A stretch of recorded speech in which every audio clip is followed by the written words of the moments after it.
of the efficacy of your vaccine. There's primary vaccine failure, when the body actually doesn't mount an adequate immune response for a number of reasons. Could be immune status, health status, age, medications you're on, or something wrong with the vaccine, storage, delivery, composition. Secondary vaccine failure may occur when immunity fades over time. Now, a vaccine may fail also if a person is exposed to a new or a different strain or a variant. For example, influenza is the most common of this, which mutates rapidly and drifts genetically, generally from season to season. However, even if a vaccine fails to protect against infection, it often protects against serious disease. Next slide. If you look at these group of selected vaccines, take a look at the chickenpox through shingles, highly effective vaccines. If you look at influenza, even on a very good year, it's 40 to 60% effective. But let's drill down on that for a second. Next slide, because it really is important to COVID, which I'll get into in a moment. The benefits of the flu vaccine and the importance of partial protection. If you get vaccinated, no doubt you're less likely to get the flu. But even if you do get flu and get sick, vaccination can reduce the severity and duration of illness and could help get you out of trouble.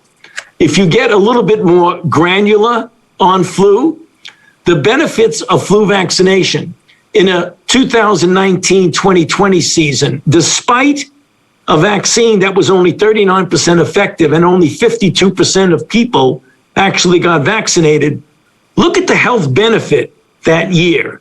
There were 7.5 million illnesses were prevented, 3.7 million medical visits, over 100,000 hospitalizations, and 6,300 flu deaths on a year where almost half people were not vaccinated with a not very effective vaccine. Next slide. So let's focus in really quickly on the clinical trials, namely the data we got from the phase 3 clinical trials of vaccines that ultimately developed an EUA.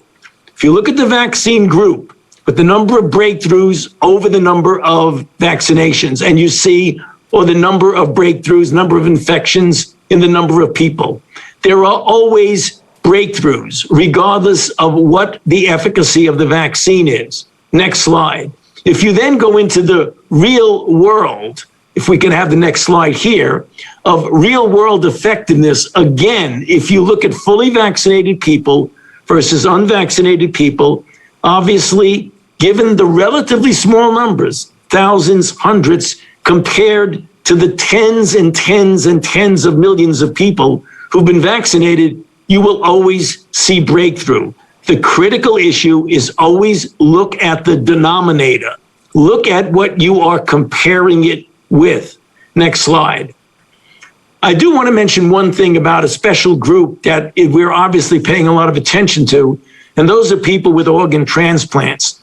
Because in a recent study from JAMA just a couple of weeks ago, only 17% of the participants mounted an appreciable anti-spike antibody response. So full vaccination is very important for this population. And finally, next slide and last slide, as I alluded to just a moment ago, one of the wild cards in vaccine failure is the variants. And depending upon the particular variant, vaccines handle them relatively well or not necessarily as well. But as I mentioned before, even with the 351, in which the J&J, for example, efficacy was down to 64%, there were essentially no deaths or hospitalizations in the individuals who were vaccinated. One final comment about B117, it is covered really quite well by the mRNA vaccines and highly likely by J&J, but we just need more data on that. So I'll stop there and go back to you, Andy. Thank you. All right, let's go take some questions.